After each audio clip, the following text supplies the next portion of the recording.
It's me, Miss McGregor. Joe Elliott. Come in. Well, what is it? Amy wanted I should come over to tell you she can't do the clothes this week. She's stove up with cold. Oh, and she sent you 10 miles just to tell me that. You know Amy. Once she's got something to say, she's going to say it now. Besides, it only took about 2 hours the way I came. Good night. Good night, Joe. Tell her to take a hot lemonade and sweat it out. I will, thank you. Good night. Good night.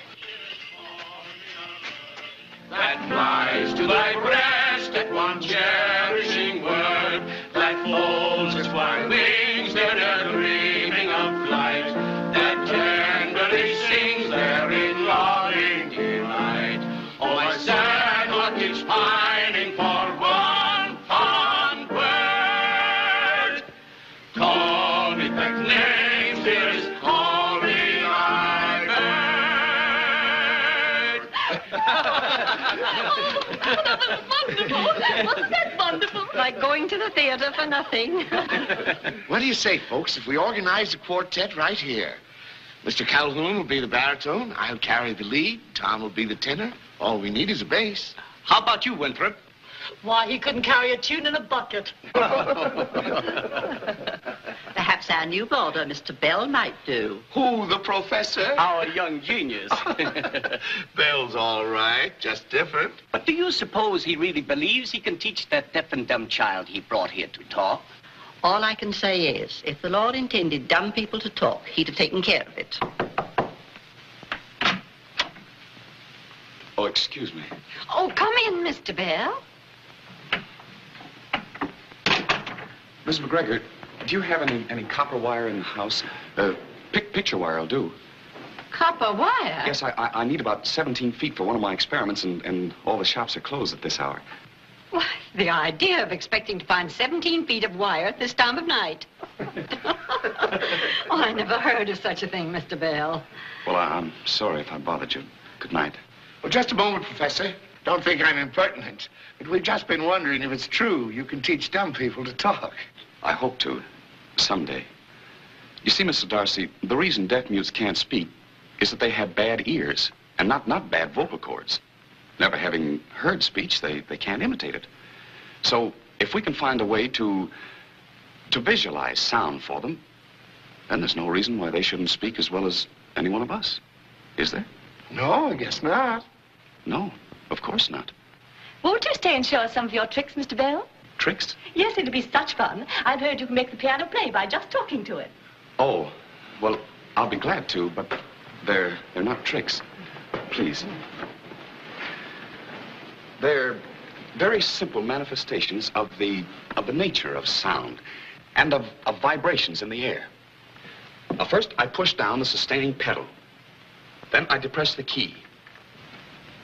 Do, do, re, mi, fa, sol.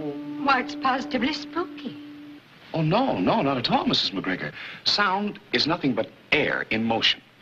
When I sing the scales, I set up certain vibrations, which fall on the strings of the piano, just as they fall on the membranes of our ears, thus producing corresponding vibrations or sounds. Is that clear? No.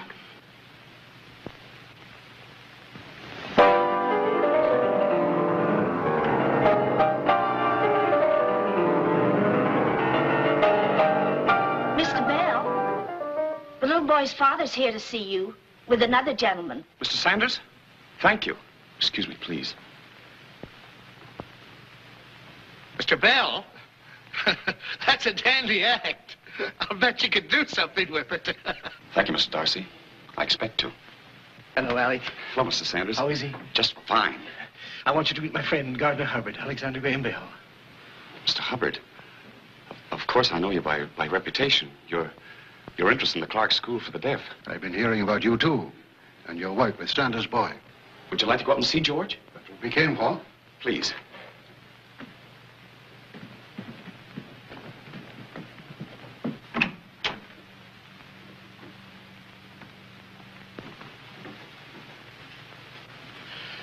That's the multiple telegraph Bell is working on. If it works, and I'm sure my theory is right, I ought to be able to send as many as 50 messages at a time over one wire. Get him interested, Alec, and your financial worries are over. He's the best organizer in Boston. He's the man who brought gas to this town. Well, I'll be delighted to explain it to you, sir. You see, when I press this lever... Some other time, Mr. Bell, some other time. Right now, I'm more interested in what you're doing for Sanders' boy than I am in any newfangled invention. Oh, yes. We'll go right in. Excuse me. This way, please.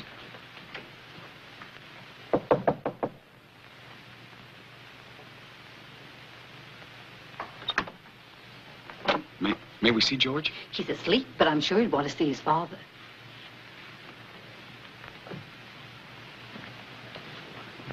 Go ahead, sir.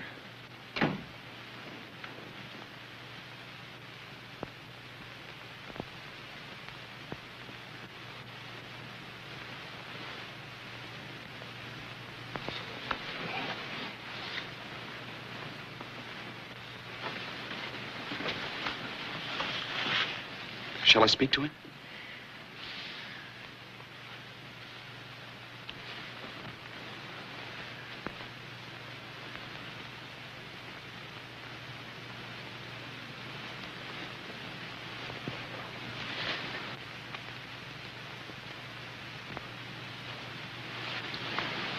I told him to shake hands with you. And he understood you? You saw what he did? Now I'm asking him if I should tell you how our glove works. We began by teaching him to spell. Simple words like C-A-T, and then showing him a cat. Now, by touching the letters, or rather combination of letters, I can talk to him as rapidly as I can to you. But I understood you were teaching him to actually speak. Watch this.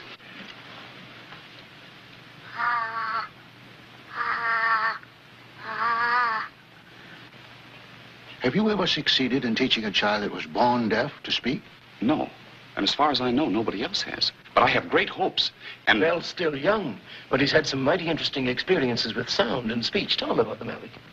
Well, I come of a family that has made a professional study of the mechanism of speech for 2 generations before me.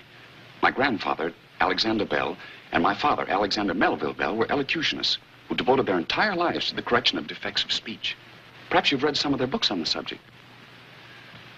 Well, from earliest childhood, I was trained to become a teacher of speech. That, and the fact that my mother was deaf, led me to my present interest in deaf mutes. And, well, mute wires like the telegraph. Mr. Bell, I have a little girl of my own that I want you to work with. She had scarlet fever when she was 4 years old, and it left her stone deaf. I've had her in Germany learning lip reading. Well, I'm sorry, sir, but when I'm not working with George, I spend all my time working on my telegraph. Come over to supper Saturday night, and we'll talk it over. Well, I hope you like beans, Boston baked beans. No, not much, and besides... You like the kind my cook prepares. Come on, Sanders, it's 2.5 minutes past 9. Never mind, Alec. You'll have a fine chance to tell him about your telegraph instrument Saturday night.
Suggest the sidewalk is no place for sleds. The sidewalk is very narrow. The ice makes one's footing very uncertain. You might have ruined the most important piece of electrical equipment in the city of Boston. Oh, I can excuse such behavior in children, but I don't think... What did you say? I said you were no longer a child, and that I think that... I'm sorry. Would you mind speaking a little more distinctly? Young lady, I come from a long line of elocution teachers. My grandfather, my father wrote textbooks on the subject. I think I know when I'm speaking distinctly. Good night. I'm sorry, but you see,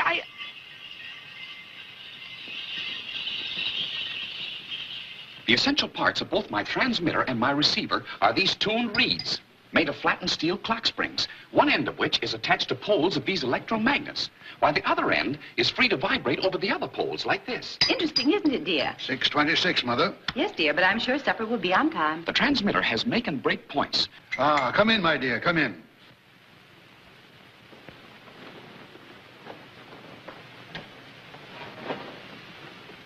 Mr. Bell, this is my little girl, Gertrude. Your little... Oh, but I thought... How do you do, Miss Hubbard? very well, thank you.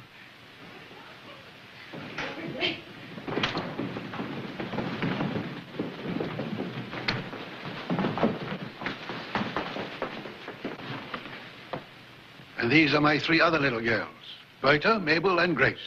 Mr. Bell.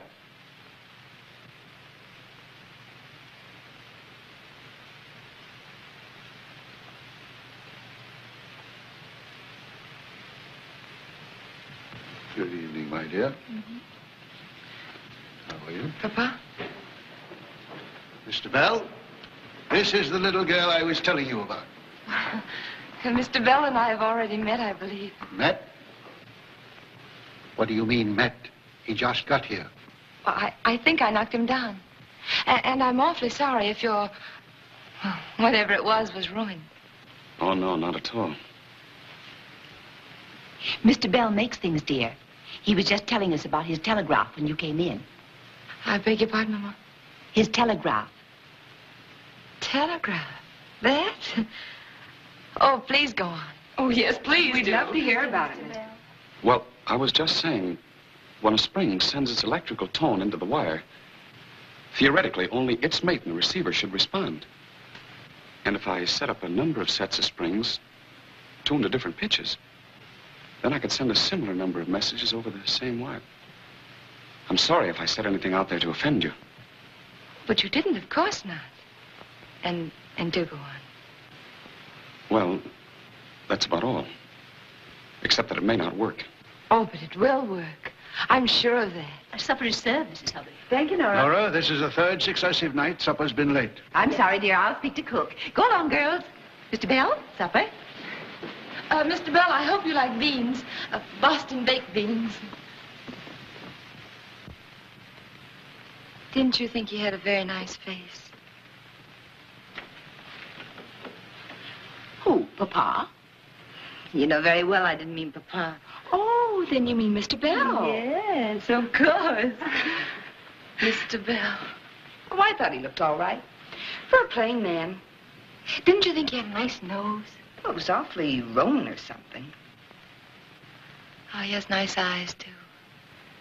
They blaze so when he talks. I think you're in love, Mabel. Oh, Gertie. Mabel's in love. Mabel's in love. Oh, Gertie. He was hypnotizing Papa into putting money in his telegraph. Imagine Papa agreeing to pay for his experiment. Mr. Bell's is the first voice I've ever really wanted to hear. Oh, darling, of course he's wonderful. He's marvelous. Do you think he'll like me, Gertie? I mean, even if I can't... Of course he will. That'll make him like you 10 times as much. But he won't feel sorry for me. It won't be that, will it? Oh, no, of course not. Then I'm going to marry him. What? I'm going to marry him. I knew it the first time I saw him. I just made up my mind like that. But Papa... Oh, what will Papa say? I don't care what Papa says. I'll just close my eyes and then I won't be able to hear him. And besides, Papa mustn't know yet. Nobody must know yet. Only you. Oh, but you know how I am about secrets. I'll just die if I can't tell it. But you won't tell this, Gertie. You promise me you won't tell. Well, I won't if you promise to tell me everything he says and does. All right. All right, I promise. Shh, Papa. Gertrude, you and Mabel stop that foolish chatter. Don't you know it's exactly 11 minutes past 10? Put out the lights and go to bed. Yes, Papa. What did he say? He said to go to bed. Oh, all right, we'll go to bed. You know, if you hadn't married him, I would. Oh, Gertie. Gertie.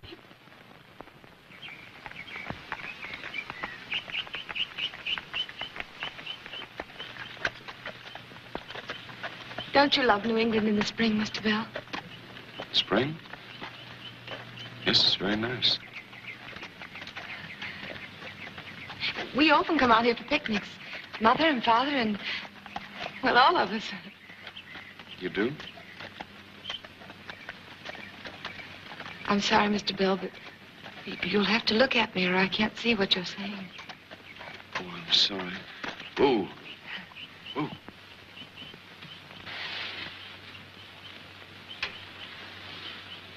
Won't you tell me what's wrong?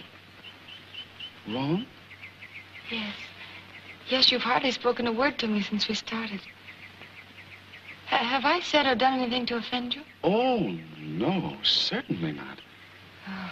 It's just that, well, I've been thinking. Yes? You see, it may take years before I get anywhere with the telegraph, and I was just wondering whether or not I ought to go on with it. Go on with it? Suppose I don't want to wait. Suppose there are things I want to do now, while I'm young. Things I might do if I gave all my time to a regular position, like teaching at Boston University or something. What sort of things do you want, Mr. Bell? Oh, I don't know. A wife. A home.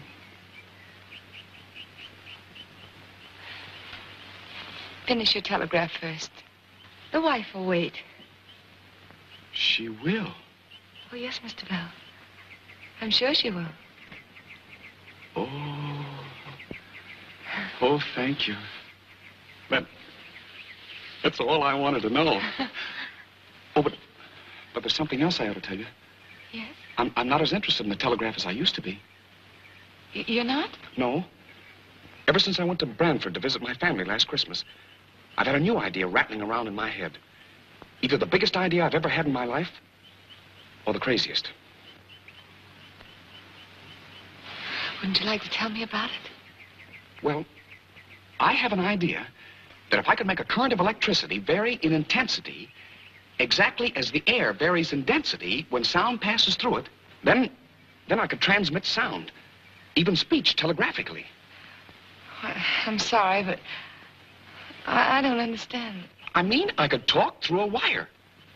Talk through a wire? Yes, I could send a human voice as far as wires could be strung. Oh, but that doesn't seem possible. Oh, I can't believe it. It's talking through a wire.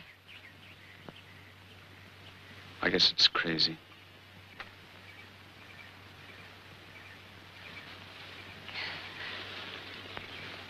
Well, when are you going to start work on it, Mr. Bell?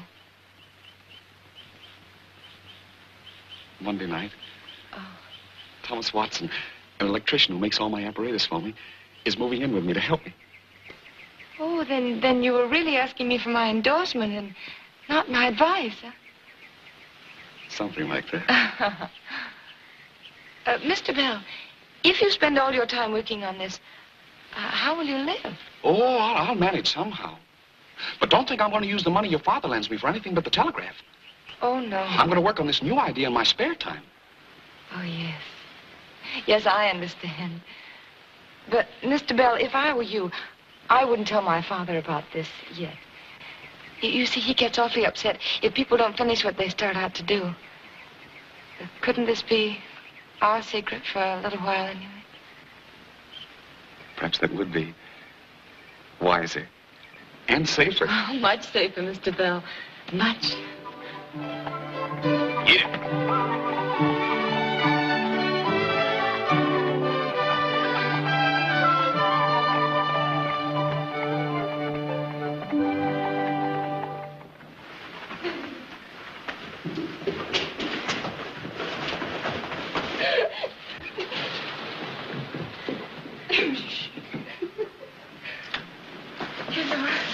Mother! Mother!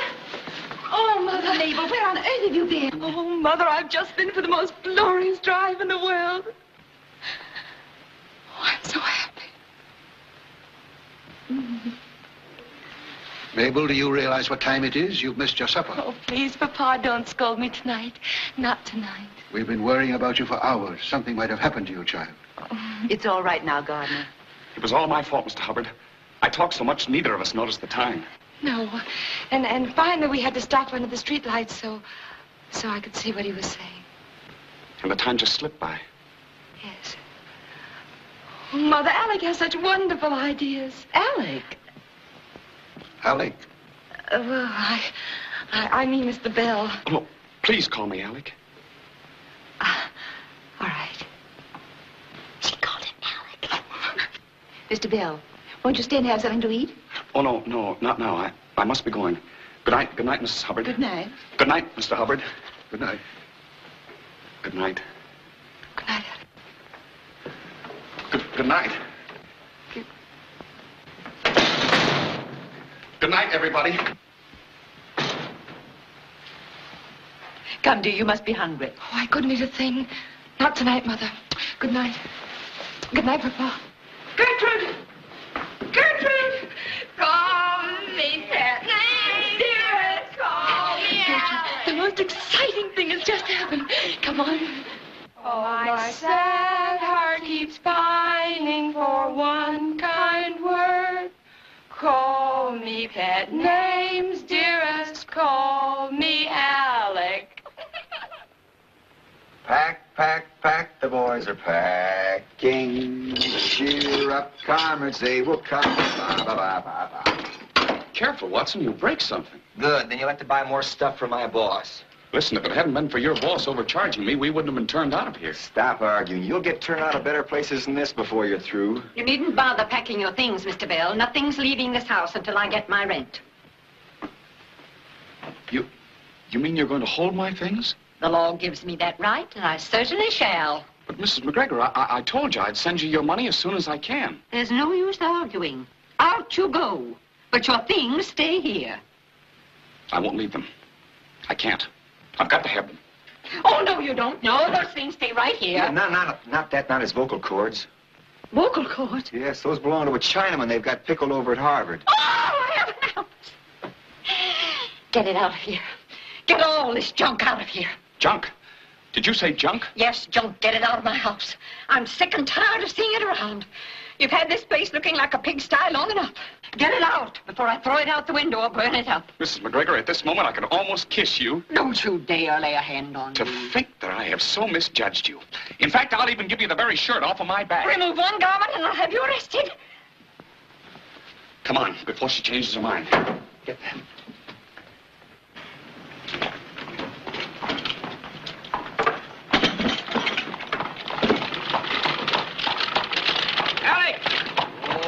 Jenny. Hello, Mr. Sanders. What's going on here? I'm leaving. Leaving? Yes, I'm taking George back to his grandmother's. I don't understand, Alec. You've taken my money, you built up my hopes, and now you're walking out on my boy. Oh, I'm not walking out, sir. I'm being thrown out. But you had money. I paid you only last Thursday. And Hubbard... Well, I used that for some new equipment. Then why didn't you ask me for it in advance? Well, you don't understand, sir. I expect to be working nights.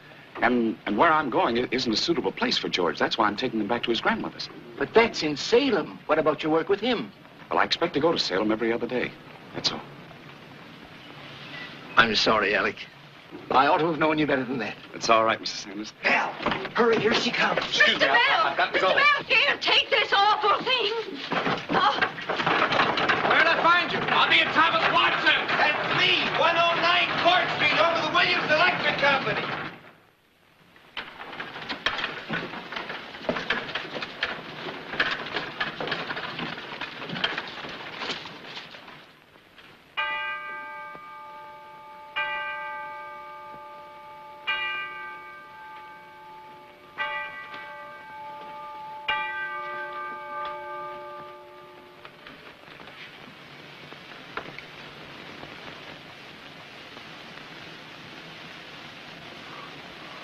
How much longer are you going to take with that?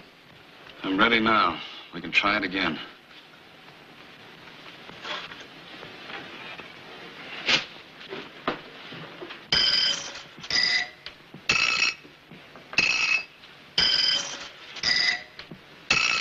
Honest, I'm no genius.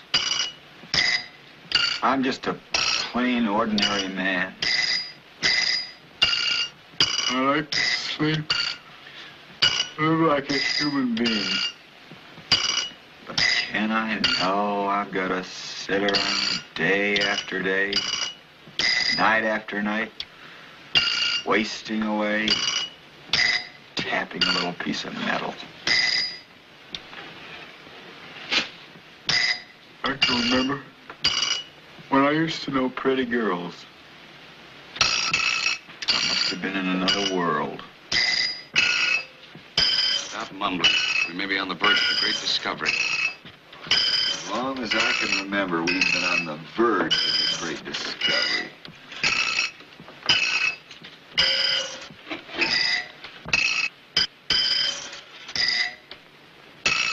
Look here, I can only find 4 new springs. I thought I told you to get 5. I'm sure I told you to get 5. I remember now you had just enough money to pay for them. 5 new springs at 25 cents each. Now, where is that other spring? I ate it.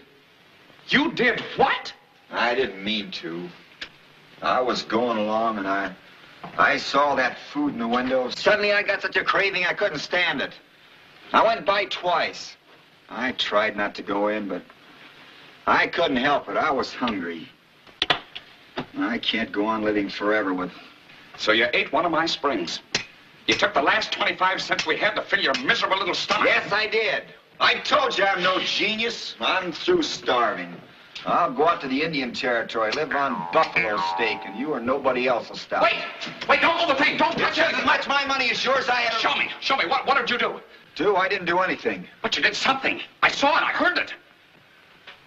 Well, the spring stopped vibrating. I just plucked it, that's all. But I heard a sound, a full musical note with overtones, through the wire. Show me everything you did. Well, this contact screw got stuck. Making a permanent contact with the spring? Yes, I just snapped it. While the circuit remained unbroken? I suppose so. Then that strip of magnetized steel was generating its own current. Do it again. No, wait. Wait a minute, wait. All right, do it now.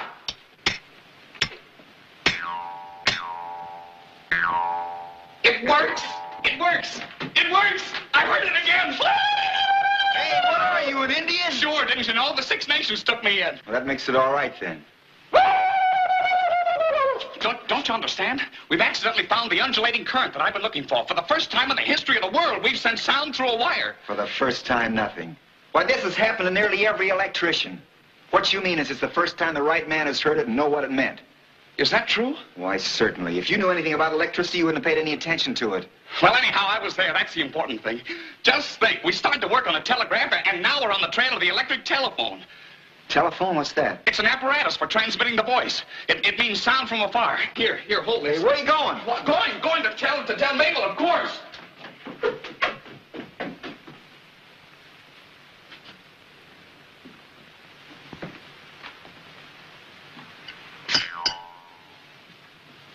Telephone.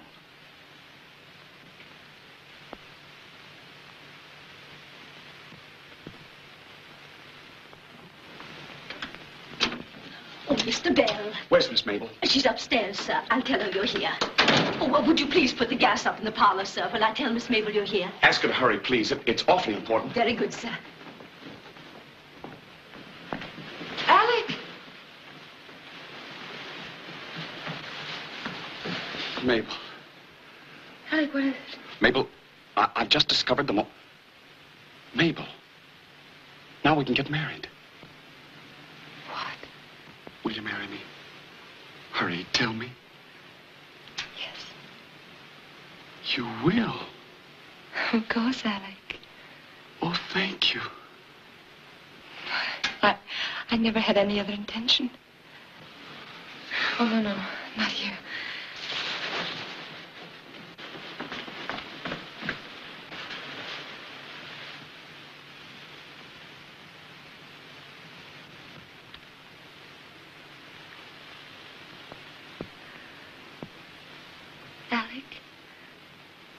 Aren't you going to tell me you love me? Oh, please. I want to hear you say it. I love you, darling. It's so dark in here I can't see. And I'll say it. I love you. Again. I love you. Don't say a word. Don't move. Don't even breathe. I want to remember this moment all my life.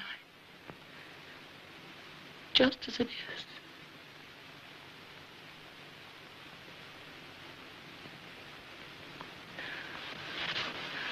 Oh. What is it? I forgot. What I came here to tell you. My telephone. I've got it. I found a way to talk through a wire. Alec, you haven't. That's why I asked you to marry me. You wait here. I've got to tell your father. No. No, Alec, he's reading, and maybe you better wait. Not me. You tell your mother and the girls. I'll handle him.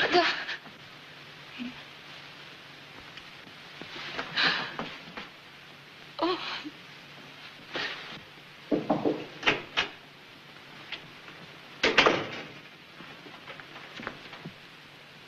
Mr. Hubbard. Just a moment, Mr. Bell.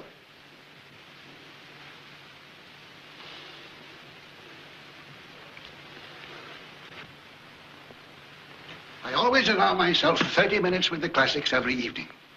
In the past 40 years, I dare say, I haven't missed 3 such evenings, except perhaps on my honeymoon. Habit. Habit, Mr. Bell, is the important thing. Setting a regular time for everything and sticking to it. Yes, sir, but listen... Too many young people today are inclined to postpone, to shift, and dodge, and put off. My father always said, people were prepared to make any effort the day after tomorrow. But when it comes to doing a thing today, that's another matter. Have a cigar. No, thank you. I just want to... Go on, smoke it. There's nothing like a good cigar to help settle your stomach. Now, Mr. Bell, you wanted to see me? Yes, sir. Mabel and I can get married now. Sit down, Mr. Bell. This afternoon, I made a very valuable discovery. I actually sent sound through a wire without the use of batteries. You what? Before long, I'll be able to send speech, talk from any distance. Before how long? Well, I don't know. But I'm sure I'll make a telephone someday. Telephone, huh? What about your telegraph? Oh, I'm going to give that up. This is much bigger and newer. Has my daughter accepted you? Yes, sir. And she loves me, too. Mr. Bell, when I married the lady you proposed to make your mother-in-law, I was earning $4,000 a year. In addition, I had certain prospects from my father which promised ample security for my wife and children. May I ask what prospects you have? Well, I haven't any prospects. Unless it's the telephone. Mr. Bell, I'd like to call your attention to a few peculiarities which I've observed about your character. Oh, I know I'm not worthy of her, sir. In the first place, I'd say you are emotionally unstable. You jump from one enthusiasm to another with reckless abandon. To begin with, it was the multiple telegraph that consumed your time and energies.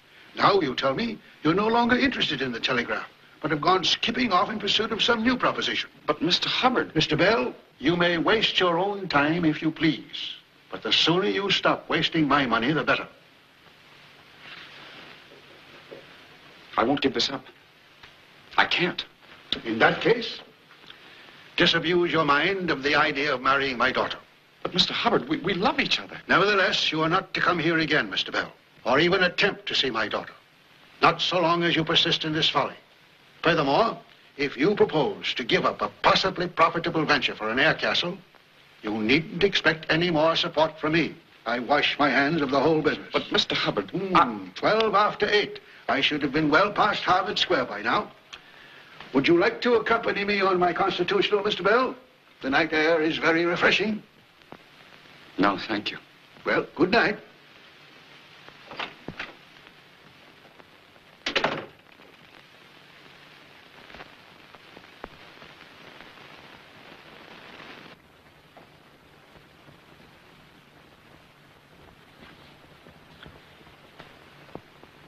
Now take this little egg. I crack it, I drop it tenderly into the grease. It quivers and is still. Result? Hunger. But take this same little egg. I leave it to nestle tenderly and lovingly under its mother's breast. Snug and warm. Soon it becomes flesh and feathers. Then it too is dropped tenderly into the grease. Again it quivers and is still. Result? A feast.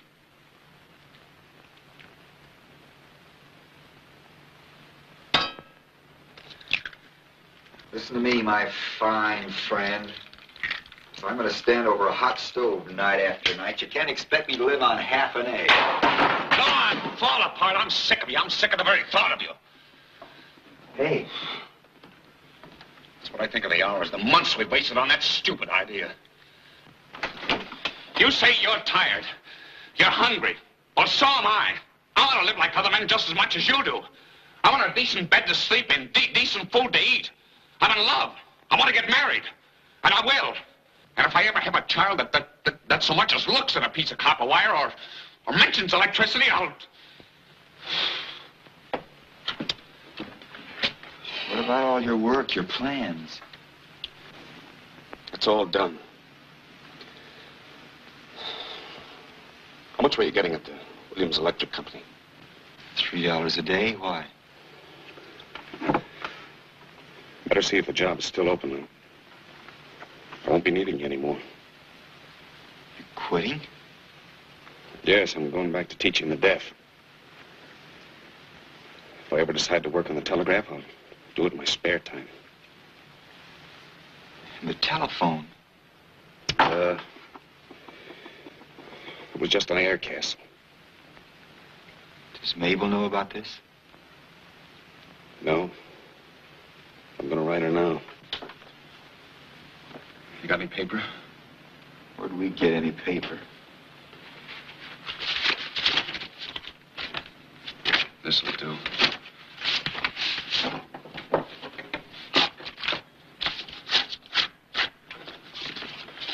What's the date?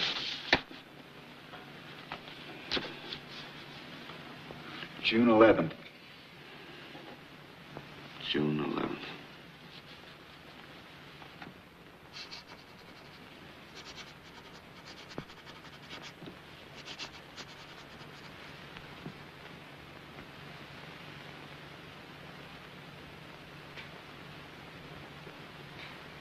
Mother. Yes, dear? Mother, I've got to see Alec. I know, dear. I know what you've been through this past month. No, I mean now. I've got to go to him. Come on. Mabel, to his room? Have you gone out of your head? Mother, I can't help it. I must see him now, today, this minute. Oh, my child. What would your father say? Mother, my eyes are closed. I'm not listening to you. Oh, please, you've got to go with me. I've got to see him. But, Alec, you can't give up your telephone just because Father says so. That'd be criminal. I know what I want, and I've made up my mind to have it. Perhaps Alec is right, dear. Oh, Mother, why do you say that? You know he's not right. But after all, you two love each other. Isn't that enough? It is for me. Well, it isn't for me. Alec, if you give up your telephone, I promise I'll never marry you. Maybe. I mean it, Alec. Child, It's what up are to you saying? you.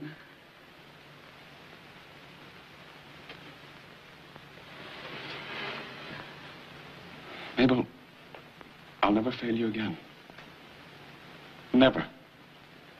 Oh, Alec.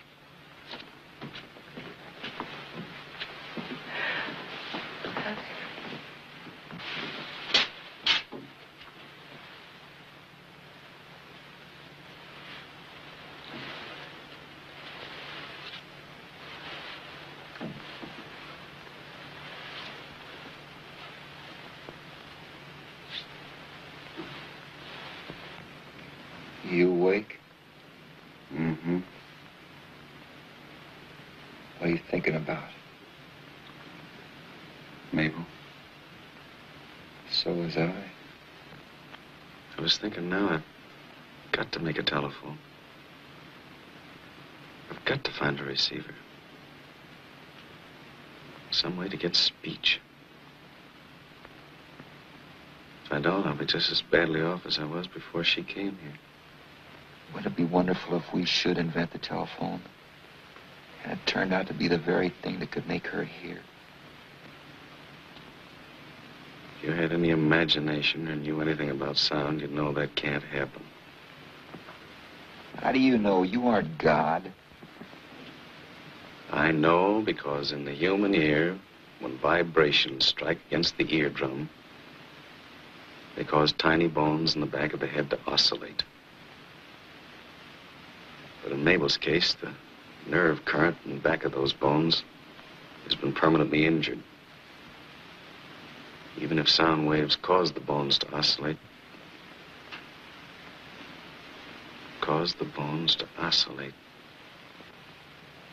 Oscillate? Oscillate. Undulate.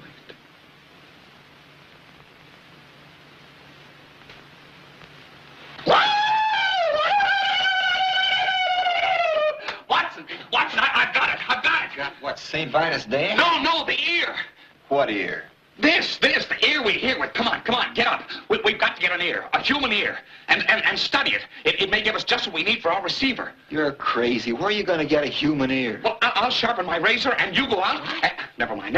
We'll get an ear somehow. And maybe this time, just think. Out of Mabel's deafness, we make the whole world hear. Yeah, I know, but an ear, a human ear, you can't do that. We'll use the same principle as the ear exactly. Only we'll use gold beater skin instead of membrane and a small piece of metal in front of an electromagnet instead of the bones. And we'll use more batteries. That's what we gotta have. More batteries. Yeah, it's going to take a lot of money. Gold beater skin, batteries, acids. We'll get them somehow. Maybe you could get another advance for Mr. Sanders. No, I gotta figure some other way.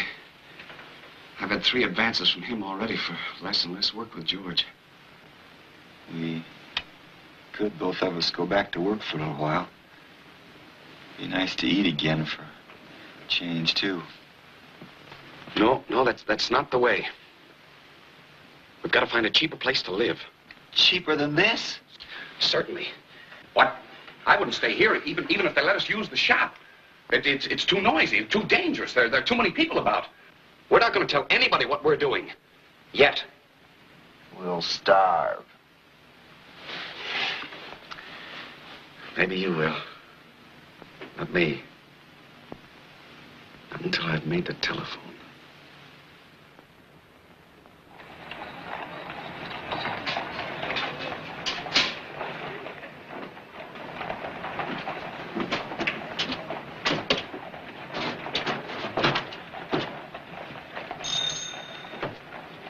Charming place.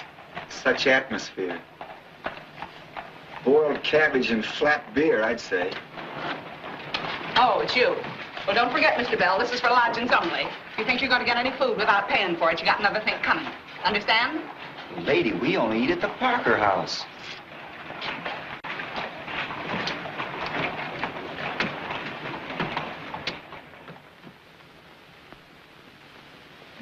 Will 50 cents be all right?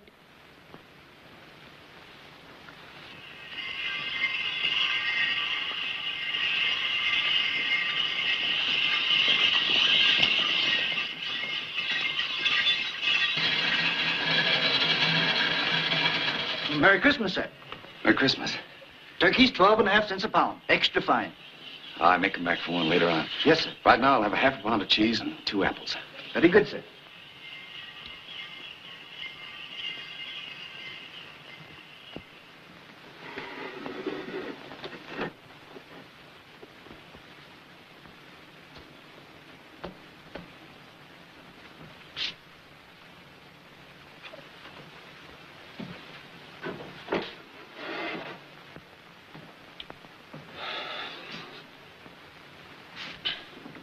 Sure you don't want this? No, I've had all I want. Apple apples and cheese, cheese and apples, apples. What's the matter? I don't know. Everything went black in front of me. I feel sort of dizzy. Maybe I better lie down for a few minutes. Well, you lied. You haven't eaten. I didn't think I was hungry.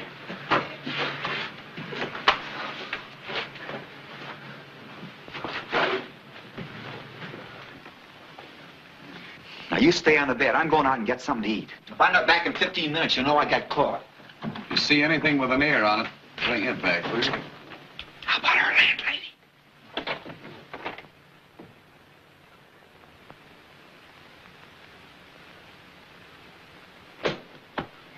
Stomachs are funny things. They gnaw at you and growl like a lion when you neglect them. Fill them up again, they settle down and purr just like a kitten. Sure nobody saw you? I saw him chasing the cat, so I expect I'm safe enough. I thought these cigars were sort of a nice afterthought. I had my heart set on a plum pudding where I couldn't find it. Wish you'd found a well-done battery with acid oozing all out of it. Well, we can't sit here all day. Let's get to work. On Christmas Eve? Well, what's the matter with Christmas Eve? Well, Christmas may not mean anything to you, but it does to me. I'm not moving. I'm going to sit right here and belch till morning.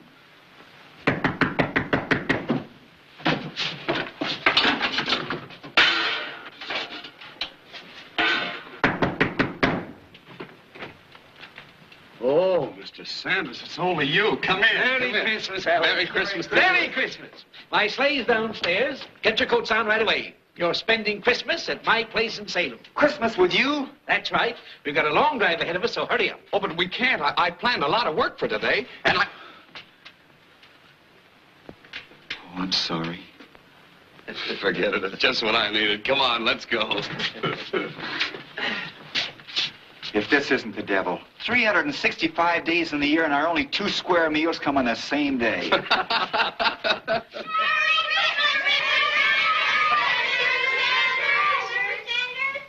Merry Christmas, boys. Merry Christmas, Mary. Merry Christmas. Come in, boys. Merry Christmas. I thought I heard you. Well, there. Oh. Merry Christmas, my son. Merry Christmas, Miss Sanders. Merry Christmas, Alec. This is Mr. Watson. Merry Christmas, Mr. Watson. And now, don't balk, young man. I'm going to kiss you, too. Sure, Mrs. Sanders, I'm sort of a flirt myself. Alec, I have a surprise for you. For me?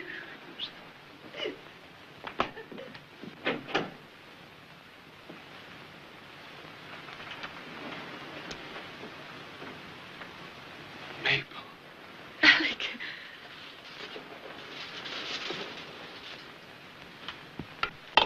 You couldn't come to see me. So Mr. Sanders arranged this. Papa thinks we're in church, poor dear. Maybe there is a Santa Claus after all. Alec. Come in. Come in, everybody, and get warm. While I get some blackberry wine. Merry Christmas. And then we grown-ups Merry will open our Christmas. packages before supper. I can't wait another minute. And this young lady came out here with her arms loaded down with presents for everybody. Especially you. You shouldn't have done that. I haven't anything this year for anybody. Oh, it's nothing. Really, Alec. Was to certain poor shepherds in fields as they lay, in fields where they lay keeping their sheep on a cold winter's night that was so deep. Noel, Noel, Noel, Noel. That little fellow looks like George, doesn't he? Can I see George for a moment? Yes, of course. He'd be expecting you on Christmas Eve.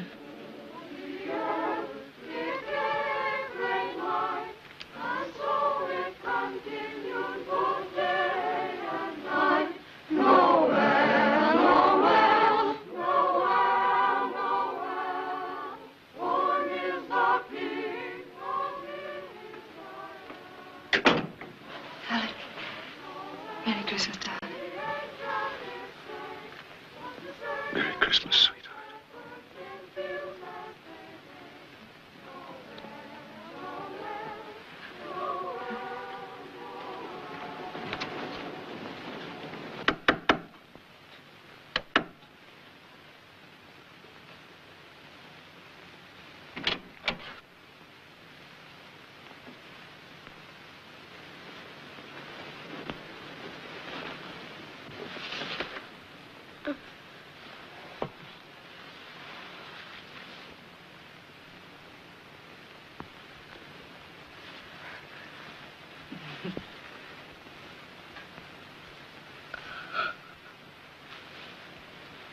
Mabel, I'm going to...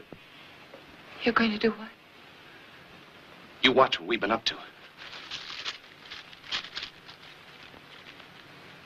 Va. Va. Va. Mr. Watson, won't you have a cookie? Now, don't tell me you have a bird's appetite. Yes, ma'am. Vultures. Nellie, take some cookies outside to the children, please. Oh, Alec, you mustn't take him out there, not tonight. Oh, think of his presents, the tree and Santa Claus.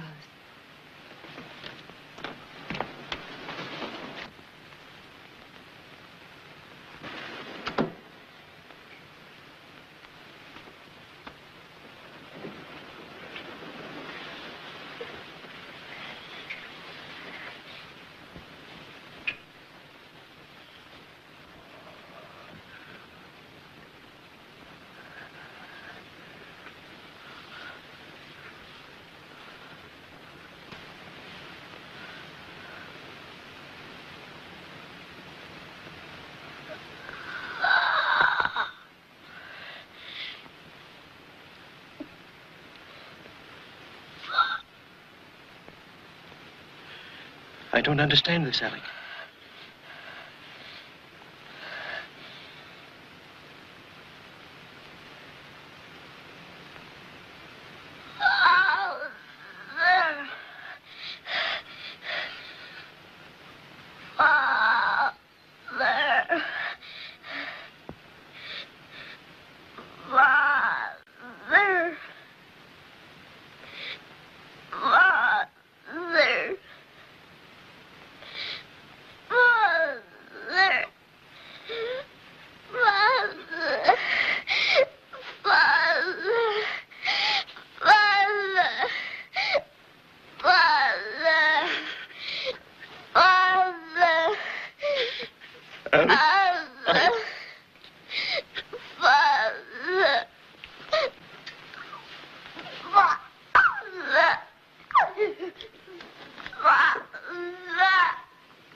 And you didn't have a Christmas present for anyone.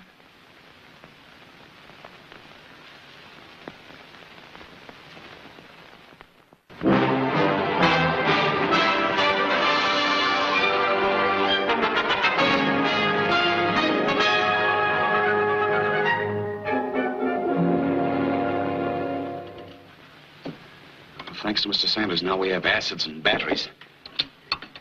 You go on in the other room. Listen while I do the talking.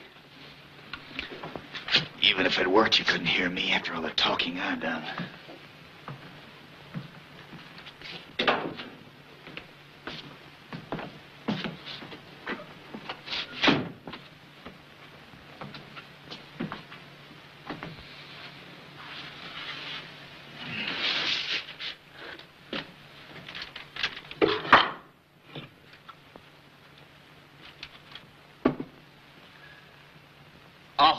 Mr. Watson. Are you there? I now have water in the transmitter cup. Can you hear me? Can you hear me?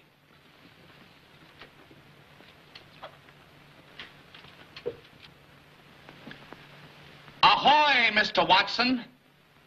Can you hear me now? This is Alexander Bell speaking to you from 5 Exeter Place on March 10th, 1876. Ahoy! Ahoy!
Mr. Watson!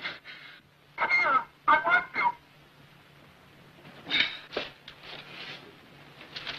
to. You're tough! Mr. Bell!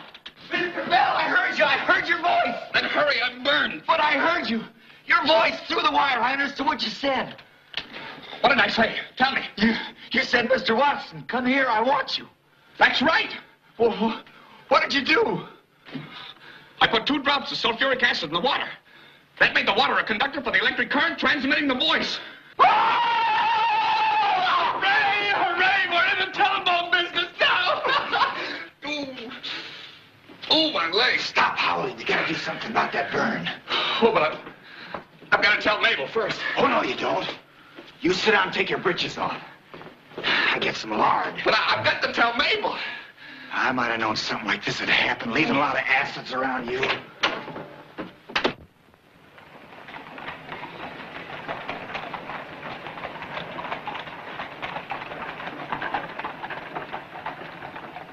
Ladies and gentlemen, now that the telephone is an accomplished fact, it gives me great pleasure to demonstrate its practical use in the social and business world. In a moment, my associate, Mr. Thomas Watson, will speak to you from the city of Boston, 20 miles away. For the benefit of the audience, additional receivers have been placed at strategic points throughout the hall.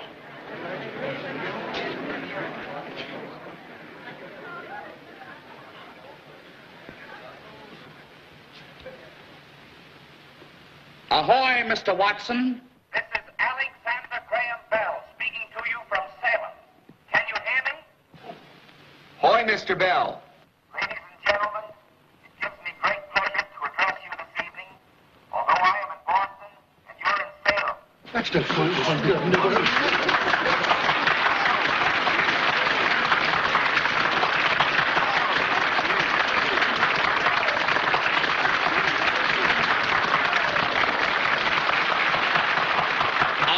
Mr. Watson, the audience is now applauding you. Will you continue your demonstration? You're next. Hail Columbia, happy land. Hail ye heroes, heaven-born band, who came to town the other night to hear the round, see the fight, and hear old Tucker's banjo that so gently o'er me stealing. Memory will bring back the spite of all my griefs revealing,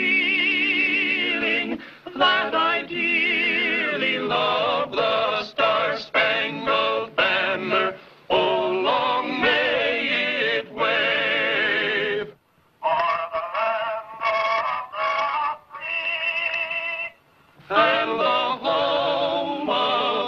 Yankee-Doodle came to town riding on a pony, stuck a feather in his cap and called it Sweet Genevieve. You'll now be entertained by a cornet solo.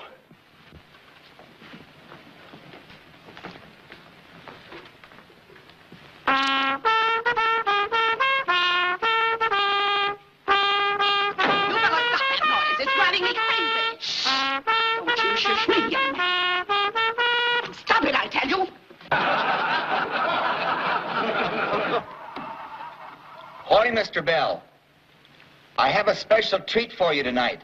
There is a lady present and is going to speak to you. The first woman's voice ever to be heard publicly over the telephone. Say something in here, quick. All I've got to say is this. If you and Mr. Bell don't stop this foolishness, pay your rent. Out you go.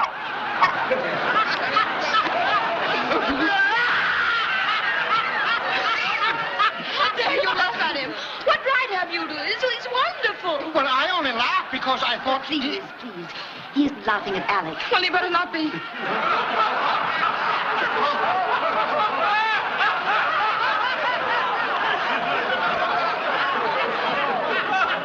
And that, ladies and gentlemen, concludes our demonstration this evening. Anyone desiring further information will kindly step up here and leave his name.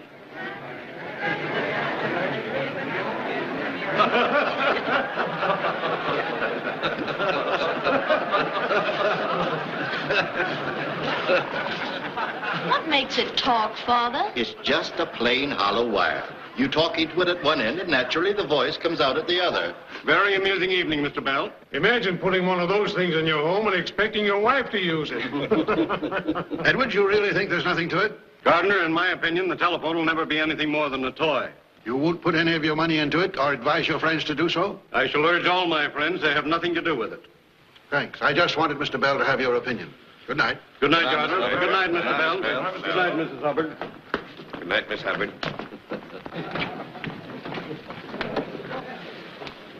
Wasn't it all right, Alec? Well? Mr. Hubbard, as one of my partners, will you see that the necessary papers are drawn up for the New England Telephone Company? Did I understand you to say partners, Mr. Bell? You and Mr. Sanders put up all the money for my experiments. It's only fair that you should share in the returns. But I have no right in this. I never put any money in your telephone. The money I gave you was for your telegraph. I'm not asking you for any money, sir. All you've got to do is help me incorporate. I've already talked to the Williams Company about manufacturing our telephones. Watson and I can install them. And I suppose the next thing you'll be wanting us to wire every house and public building in the country?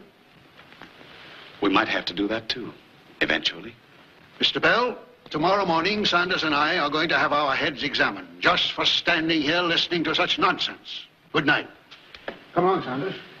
In the meanwhile, we better start looking over our assets. It looks as if we're in the telephone business now. If he doesn't have apoplexy before morning, he'll come along. If we both don't have apoplexy.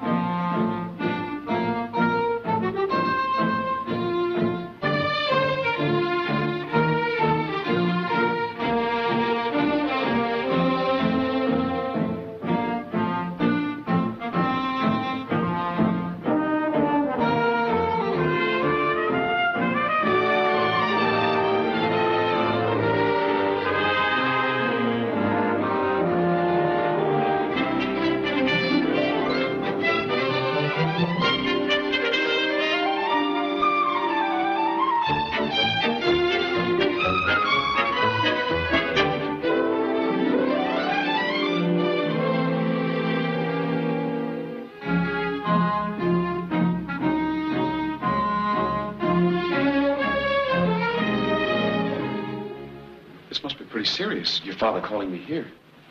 I'm afraid it is. He didn't eat any supper. Oh, Mr. Bell, come in. Sit down. Thank you, sir. Good evening, Mrs. Hubbard. Good evening, Mr. Bell, I have here an itemized account of the expenses I've incurred in connection with your telephone during the past year. To my amazement, I find that I'm involved to the extent of $7,017, against which, as assets, I can count only 207 telephone installations at a net rental loss of $621. Now, what I want to know is, what are you going to do about it? I have that all figured out, sir. I'm going to England. England? Yes, sir. I've had a letter from Sir William Thompson, one of the greatest scientists in England. You know, the man who made the transatlantic cable possible. He says he's heard about the telephone, that there's a great deal of interest in it over there. If I go over there, he feels sure he can arrange a demonstration before Queen Victoria. Queen Victoria? Yes, darling. He says if the Queen will install telephones in the palace, then the whole world will follow suit.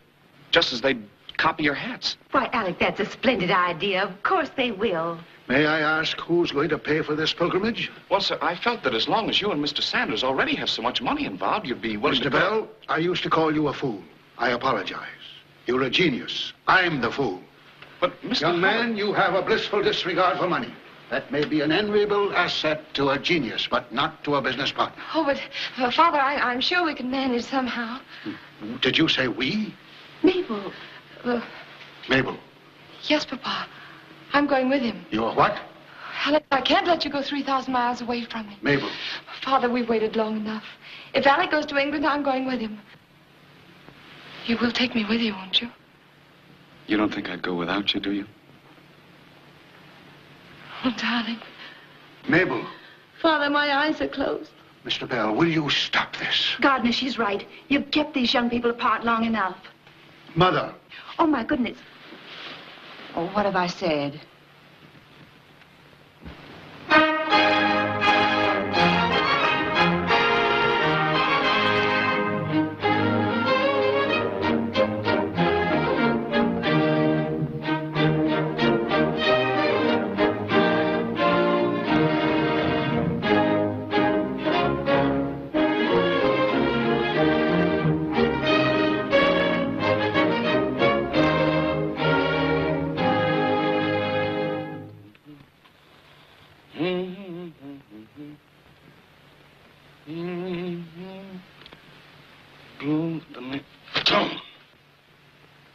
Alec. Here, darling, let me do it for you. I don't know why I must be so clumsy. Oh, you're choking me. They'll hang you for that. This is England. They hang you over here even for killing a mere husband.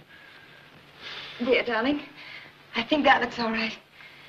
You know, Victoria may be queen of the British Empire and Ireland and anywhere else she chooses. But she's also a woman. And what's more, she's a widow. But a rich widow. Don't forget that. Uh-huh. And she has ladies in waiting, too. In waiting for handsome young men like me? Well, Alec, I'm just warning you. Can I even wink at her just once? Darling, I don't care if the Queen kisses you. Just as long as she puts telephones in her palace. Perhaps she will. Tonight is our night. And we can pay all of your ex-landladies all the money you owe them. And Watson can eat himself into the gout. And Mr. Bell can have all the time he wants to make love to his wife. There isn't that much time. Oh, great heavens, what am I thinking about? I mustn't keep the Queen waiting. Alec. Good luck. Thank you, dear.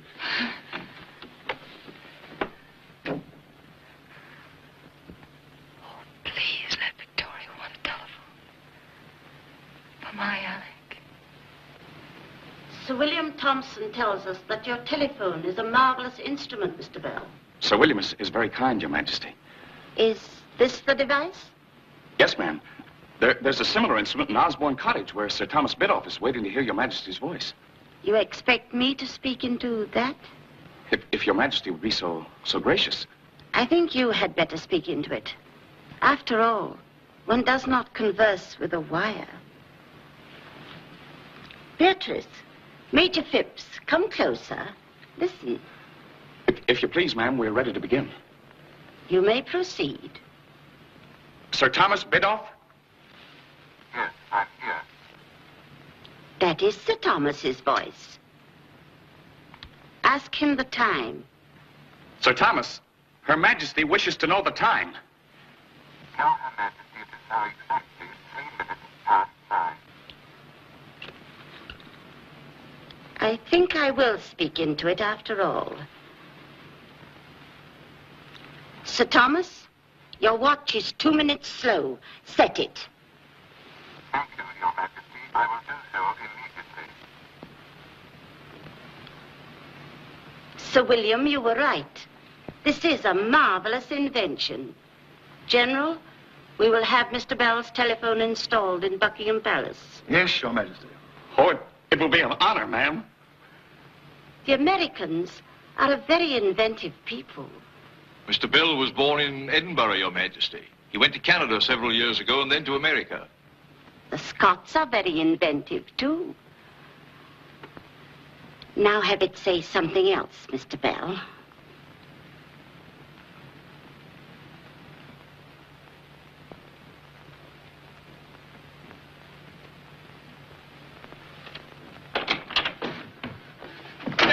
Mabel, she likes it. She wants telephones at Buckingham Palace. Yes, darling, I knew she would. Tomorrow the court calendar will carry the news, and the day after the whole world will know it's fashionable to talk through a wire. Alec, wait a minute. This just came tonight from Father. What is it? What is it? Here. I'll read it to you. Dear child, your mother and I hesitate to cast a cloud on your happiness, but no longer can we hide from you the terrible things that are going on here. Ever since your marriage, there's been nothing but trouble. A new telephone company, known as the American-speaking Telephone Company, has been organized with the Western Union Company backing, and has entered the field against us with their own instrument, which they advertise as the product of the original inventors, meaning Dolbear, Gray, and others. They boast that their telephone is infinitely superior to Alec's. They've got everybody afraid even to deal with us. Cancellations are pouring in. We had hoped to spare you this, at least until Alec had seen the Queen. But that is no longer possible. Unless a miracle happens to save us, Sanders and I stand to lose all. Our homes, our credit, everything. Your loving but despairing father. What are you going to do? Do? Why, fight them, of course. Fight them tooth and nail with everything we've got. Of course we will, darling. Of course. Superior, is it? Superior to mine, We'll go home on the first boat. Yes. We'll show them. Maybe we are poor. Maybe my telephone is still crippled and lame. No, Alec. Maybe it is still in want. But it's part of my blood and brains. It's mine, all mine. And they'll never take it away from me. It's my child. It's your other child, Alec. Why?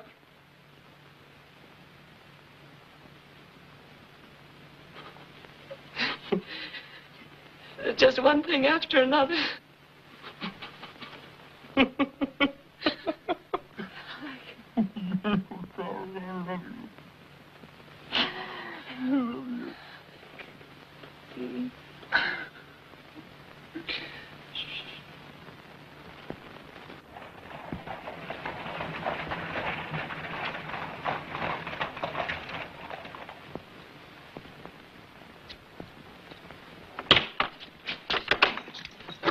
Ahoy.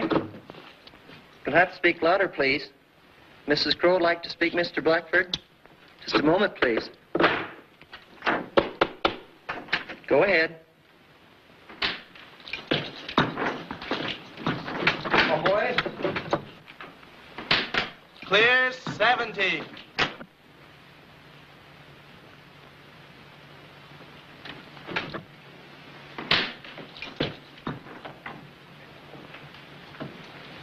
Well, sorry, no more credit from the banks. They gave me back the telephone stock I put up for that last loan. Said they preferred my personal note. The Williams Company say they can't manufacture another telephone unless they get hold of some money. At the rate cancellations are coming in, we won't need them. What's worrying me is, how are we going to meet this week's payroll? I forgot to tell you, we've hired Theodore Vale as our general manager. What? And Francis Blake's working on a transmitter that'll stand up with theirs any day. Mr. Hubbard thinks Vale is the best man in the country for the job. It was really your idea. Well, I must say you've got nerve. And another thing, tomorrow we're bringing suit against the American-speaking telephone company charging infringement on our patents. We're going to fight a $40 million concern, the Western Union. We're going to fight every company in the country infringing on our patents. What else can we do? But look at the odds against us. They've got the best lawyers money can buy. If we lose, the court costs alone will wipe us out. Well, that's a chance we'll have to take. Well, there's an old saying, sell all you have and give to the poor. If you think it has any application in this case, I still have an old farm up in Maine that... I knew I could count on you. I was too young for the Civil War, but this looks like as good a fight as any to me. Thanks, Tom. We'll probably see plenty of action.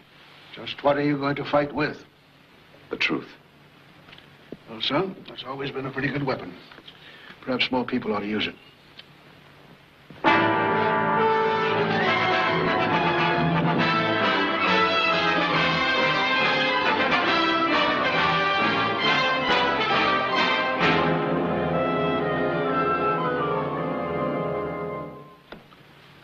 Proceed. Your Honor, it has not been the intention of my clients to burden this court with wordy debates. We have endeavored to confine ourselves to the facts. First, that Alexander Bell was not the first to invent the telephone. Second, that the patents under which the New England Bell Telephone Company have been operating were fraudulently obtained. And third, we have defied the plaintiff to show that Mr. Bell had been working on the undulating current feature of the telephone prior to February the 14th, 1876, at which time, by strange coincidence, both he and Mr. Gray informed the Patents Office simultaneously of their work on the telephone. Very well. Counsel may proceed. Mr. Bell, what is your occupation? I'm a teacher of the deaf. Are you an American citizen? Yes, sir. An American citizen by choice. I see. Now, Mr. Bell, have you any proof to give us that you were working on the undulatory feature of the telephone prior to February 1876? Only my word, and the word of my friends. Not a notebook? Not a little scrap of paper? Not even a pencil mark on a wall? Nothing? No, sir. I didn't have time to record my findings. I see, Mr. Bell. Very convenient. You have heard, of course, that not one, but 5 other men were working along similar lines prior to February 1876. That's what I've been told in this courtroom. Oh, come, Mr. Bell. Are you trying to impeach our witnesses? Have you any proof that they were not so engaged? No, sir. But I repeat, I was working on my system early in 1875. And that I first produced sound through a wire on June 2nd of that same year. And that on March 10th, 1876, a human voice, mine, was heard through a wire for the first time in history. Mr. Bell, I have here certain sheets of paper which you have identified as rough drafts of your patents application. Do these correspond with your final patents application? No, sir. Why not? I wrote and rewrote those specifications a great many times. Those sheets are mere fragmentary remains that happen to be accidentally preserved. Well, I don't see any mention of the undulating current in this rough draft, as you call it. Those statements were added as I completed and redrafted my application. Mr. Bell, could those specifications have been added after you had filed your application? Certainly not. I mean, could you have gained illegal access to the Patents Office and copied into your application certain paragraphs from a paper or caveat that had been filed the same day as your patent application? Your question is insulting. I refuse to hear it. Answer me, sir. Did you connive to steal the basic principle of your telephone? Yes or no? I have only contempt for such a question. Thank you, Mr. Bell.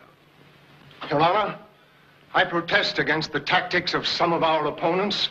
In the name of decency and fair play, I protest against Mr. Barrow's foul insinuations. Your Honor, I'm sorry that my learned colleague is so thin-skinned. All we ask of Mr. Bell is that he produce one single bit of legal proof, one memorandum, one scrap of paper proving his contentions of priority. But will he? No. Can he? No. And why not? Because, Your Honor, he hasn't any proof. None exists. Mr. Bell, this court desires to afford you every opportunity to establish your claims. If you have any proof, I shall expect you to have it here Monday morning. Until then, this court stands adjourned. Court adjourned.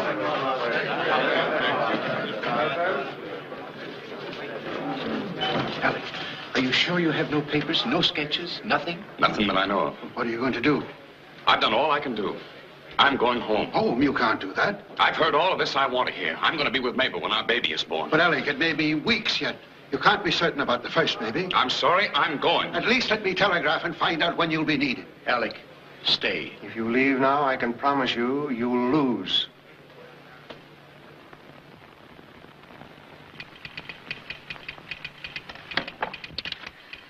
Mother and I are leaving immediately. Don't dare leave trial. Is that all right? Yes, that's fine, dear. Would you send this for me, please? Would you care to add the word love, madam? That'll make it exactly 10 words. Yes. Yes, make it love, Mabel. Shades of glory. Is this man to be allowed to control a great public benefaction? Permitted to foist an inferior article on the public? Just to gratify his egotism? Your Honor, I submit that the only invention to which our friend is undeniably entitled is the invention of the story that he was working on the undulatory current prior to February 1876. Order. To that Order he's in the welcome. court. Take your seats, please. Mabel, what are you doing here? I couldn't bear the thought of your leaving. I had to come. But at a time like this, it's dangerous. Oh, no, darling, I'm all right. And Alec, I found this. It might be the very evidence you're looking for. Evidence? Evidence? Yes. Do you remember this? It's a letter that you wrote to me in June 1875. And Alec, you say in this letter that you're going to give up your work on the telephone. Let me see it. Silence in the court, please. Your Honor, Mrs. Bell has just brought us the proof the defense has been asking for. Documentary evidence that Alexander Bell discovered the undulating current on which his telephone was based prior to June 1875. Very well, Mr. Smith. If you have such evidence, present it. I beg Your Honor's indulgence for just one moment. I'd rather that letter weren't presented. Alec. That is something between you and me. It's part of our personal lives. But, Alec, it's your proof. I'm sure there's nothing in this letter to be ashamed of. I'd rather not do it. I regret to inform Your Honor, Mr. Bell declines to submit the new evidence. What did he say? Alec won't let him present the letter. Alec, for the first and I hope the only time in my life, I'm going to disobey you. It's my letter, and I'm going to read it.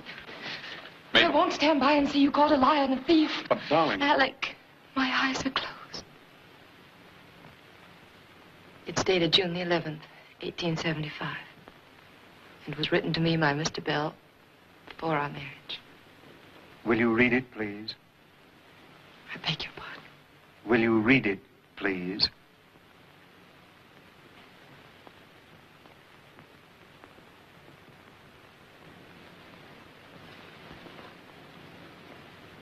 My dearest one, I have loved you with a passionate attachment that you cannot understand.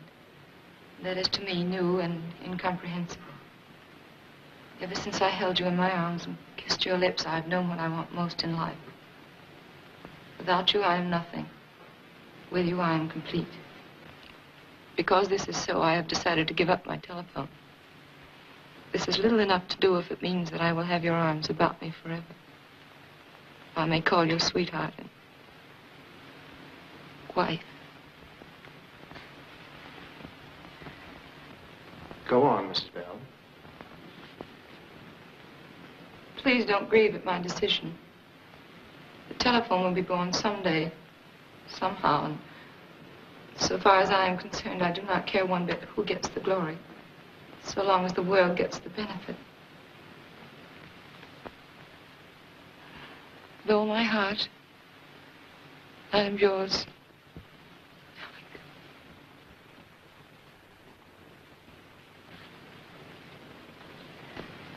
Thank you, Mrs. Bell.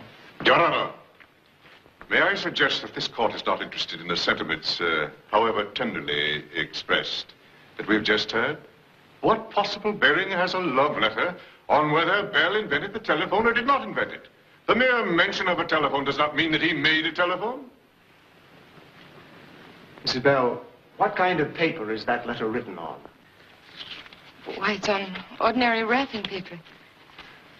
What is that on the back of it? Why, it's drawings of apparatus Mr. Bell wanted for his telephone, together with a stamped acknowledgement from the Williams Electric Company, acknowledging receipt of the order on June the 3rd, 1875. What is that writing?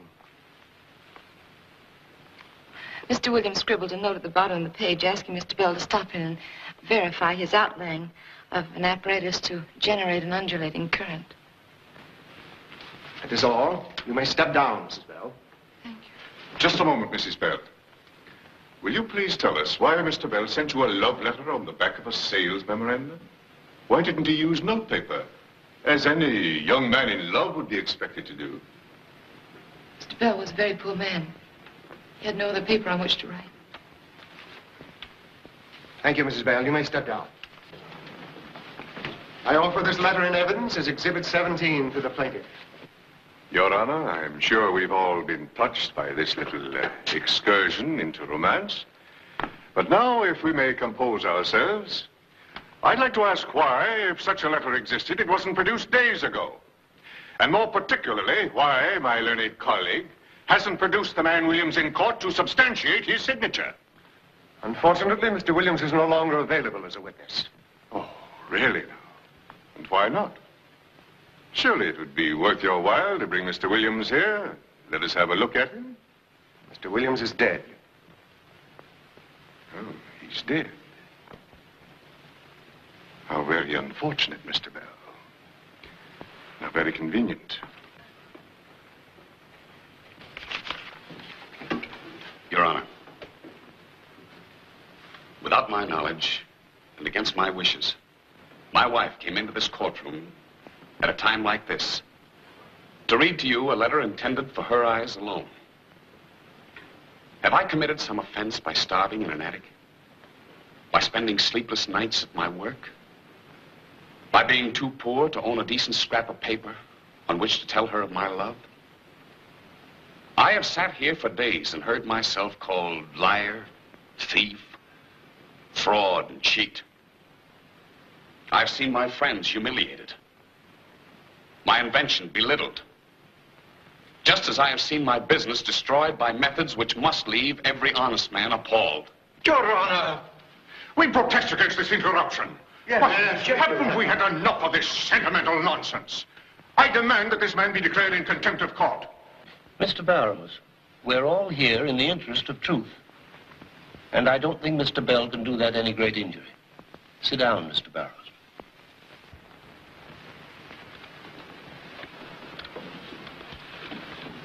Gentlemen, I am no longer fighting the battle of Alexander Graham Bell, inventor of the telephone. That man, however just his suit, does not matter here. The issue is bigger than the millions involved. And there are millions at stake, as your guilty cheeks already tell me. Your Honor, we must protest. Protest all you like, gentlemen. I mean to say what I have to say. The time is coming when the telephone will be known in every home in the land, in every shop and factory, and beyond the seas, even to the remotest ends of the earth. But that, too, is not the issue. The issue is simply this. Shall the lonely scientist, the man who dreams, and out of his dreams benefits the world, is he, that often half-starved, lonely little man, to be told the world has no need of him the moment his work is done? Your Honor. Is he to be told that others, less gifted but stronger, Men with money and power behind them are waiting to take the product of his genius and turn it to their own uses, leaving him with liar and thief branded on his brow as his only reward. Do that, and you stop the clock of progress. You smother the spark of genius that lies hidden here and there throughout the world. Do that, and the world stands still. Your Honor, I demand that this man be cited in contempt of court. Sit down, Mr. Barrett. Sit down. This case is under advisement. Mabel, are you all right? Alec, I'm afraid. We must get her out of here quickly. Get an ambulance, quick. Ambulance isn't one within 20 blocks of here. They got a telephone, though, if you know how to use it. Telephone? Hold her, Mother. Show me where it is, quick. This way. Watson, come here, I want you. Go get an ambulance, quick. Ahoy! Ahoy! This is Alexander Graham Bell speaking. I want an ambulance. Hurry, Watson. This fool thing will never work. Ahoy! Ahoy!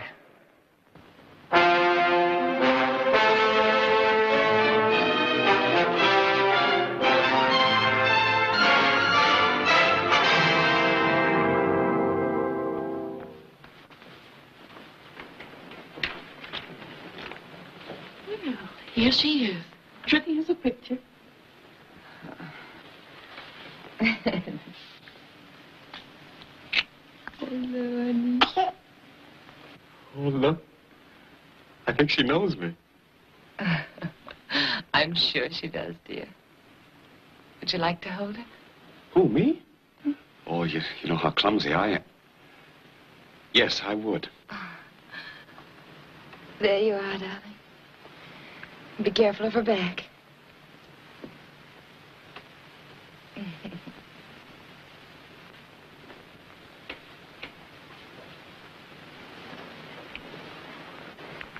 You know, you haven't told me a word about the trial since I came home. Well, they still have it under advisement, which probably means we've lost. Alec, would you mind so terribly? One can't work and struggle and not care when it all goes for nothing. Especially when there are others involved. Your father, Mr. Sanders, Watson. But, you know, I've been thinking about something else. Alec, Mabel, your father, Mr. Sanders, and Mr. Watson are here, and someone else. May they come in? Why, of course, Mama. Here, darling, I'll take her. How's my little girl? Alec, you know Mr. Pollard. I'm the president of the Western Union. How do you do? My wife and my daughter. Mrs. Bell, we must apologize for coming here like this, but your father insisted. Go ahead. Break it to them. Well, Mr. Bell, the Western Union is ready to admit that you and you alone invented the telephone. What? We will retire from the field and turn over to you the 56,000 telephones we now have in operation. Alec.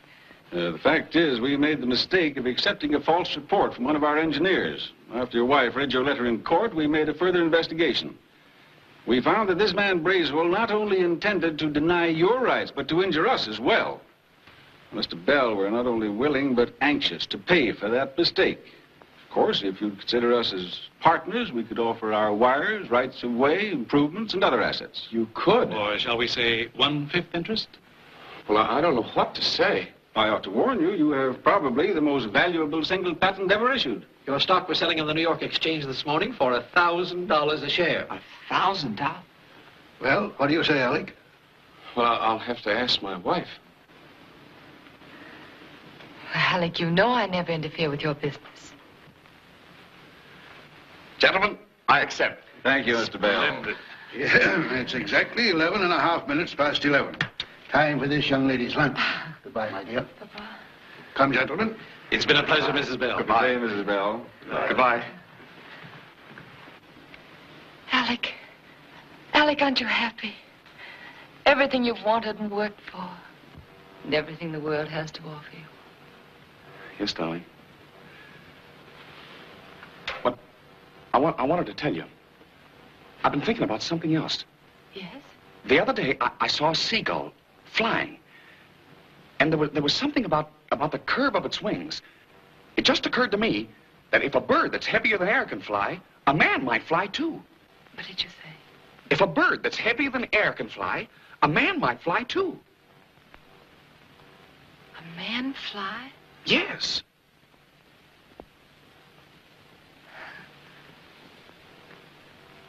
When are you going to start?